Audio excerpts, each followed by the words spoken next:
गरिमा की सास ने महिमा को गले से लगा लिया। बहुत बड़ा काम किया है तुमने आज महिमा। गरिमा की सास बोली, तुम्हारा बड़ा एहसान है। महिमा बोली, नहीं आंटी, एहसान कैसा, मैंने तो अपना फर्ज समझ कर किया है। गरिमा और महिमा दोनों बहनें थीं और एक ही शहर में दोनों की ससुराल थी। यूँ कहिए कि महिमा ने ही गरिमा की शादी करवाई थी। गरिमा की ससुराल अच्छी थी, दो देवर और सास ससुर के साथ भरा पूरा परिवार था।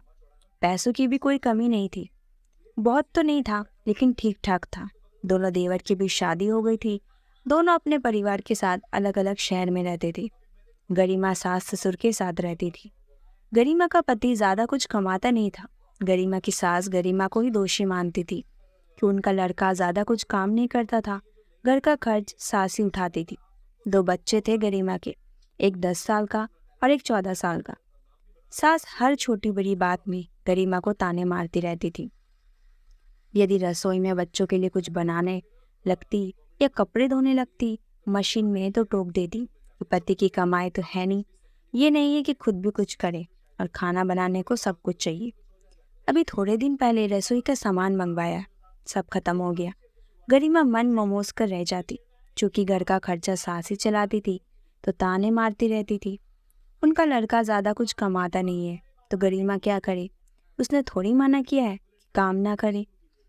गरिमा पढ़ी लिखी तो थी, सो घर में कुछ बच्चों की ट्यूशन लेती थी। एक दिन गरिमा के पति का मोटरसाइकिल से एक्सीडेंट हुआ और गिरने की वजह से सिर में चोट आई और बेहोश हो गया। अस्पताल में भर्ती कराया गया। महीना भर करीब इलाज चला, लेकिन सिर में चोट लगी थी, इसलिए कंट्रोल में नहीं आ पाया और कोमा में चला गया। फिर 40 दिन बाद उसकी मौत हो गई।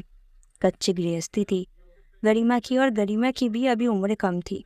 मुसीबतों का पहाड़ जब आ जाए सामने, तो सामना करना ही पड़ता है। गरिमा ने एक स्कूल में टीचर की नौकरी कर ली।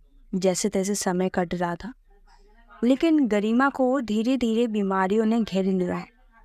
डिलीवरी के समय उचित देखभाल और खान पान ना होने की वजह से गरिमा को तमाम तरह की दिक्कतें पेश आने लगी। अब इतना पैसा तो था नहीं कि अपना इलाज ढंग से करा सके। सास कुछ मदद करती नहीं थी, छोटी सी नौकरी थी उसकी, सो गरिमा अपनी बीमारी को नज़रअंदाज करती रही। इधर सास का रवैया अभी तक वैसा ही था।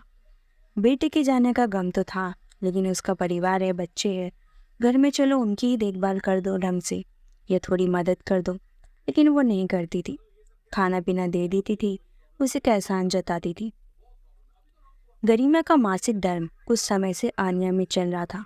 ज़्यादा परेशानी की वजह से गरिमा बिल्कुल सूखती जा रही थी। रंग बिल्कुल सफ़ेद पड़ गया था। आंखें ऐसी लगती थी जैसे बाहर को निकली आ रही हो। महिमा ने गरिमा से कहा, तुम कैसी होती जा रही हो, ज़रा अपना ख्याल करो। तो गरिमा बोलती, ठीक है दीदी, बच्चों का ख्याल करूँ कि अपना करूँ। ऐसे ही दिन बीत रहे थे कि एक दिन गरिमा स्कूल में बच्चों को पढ़ाते समय गिर पड़ी। स्कूल की सह अध्यापिकाओं ने गरिमा को घर तक पहुंचाया। महिमा को जब पता चला तो वो शाम को गरिमा के घर गई, तो गरिमा की हालत देखकर चिंतित हो गई। महिमा जबरदस्ती गरिमा को डॉक्टर के पास ले गई। वहाँ चेकअप के बाद पता चला कि गरिमा की यूटेरस में गांठें हैं, जिसकी वजह से प्रॉब्लम आ रही है। इसका ऑपरेशन करना पड़ेगा। डॉक्टर बोली, अभी के लिए तो दवा दे रही, लेकिन इसका इलाज ऑपरेशन ही है। अब समस्या ये थी कि कौन ऑपरेशन कराए। गरिमा के पास तो पैसा नहीं था। महिमा कहती ऑपरेशन कराने को, तो गरिमा कहती, दीदी मेरे पास तो पैसा नहीं है, मरती हो तो मर जाओ। अरे कैसी बात कर रही हो, बच्चों का क्या होगा, उनका ख्याल करो। सास जी हाथ नहीं धर रही थी।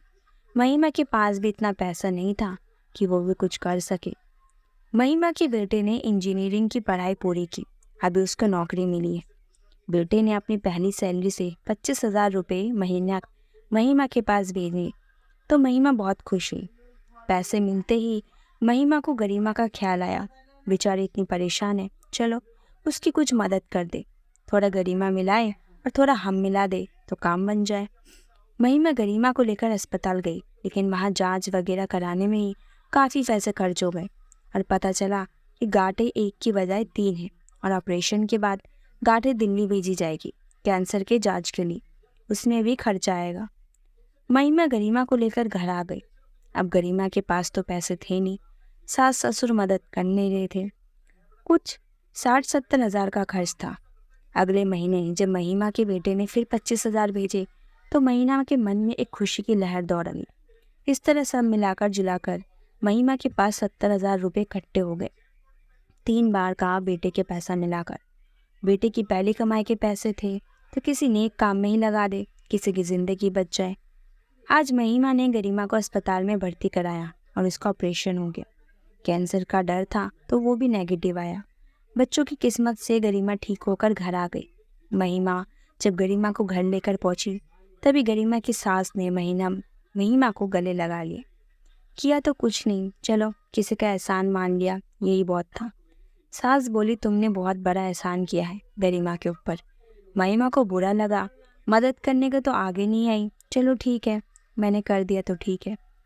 महिमा बोली नहीं आंटी, इसमें एहसान की क्या बात है, छोटी बहन थी, अपने ही अपनों के काम आते हैं। अब गरिमा ठीक है, थोड़ी देखभाल की ज़रूरत है, बस कुछ दिन में स्वस्थ हो जाएगी। कोई किसी की मदद करके एहसान थोड़ी करता है। धन्यवाद।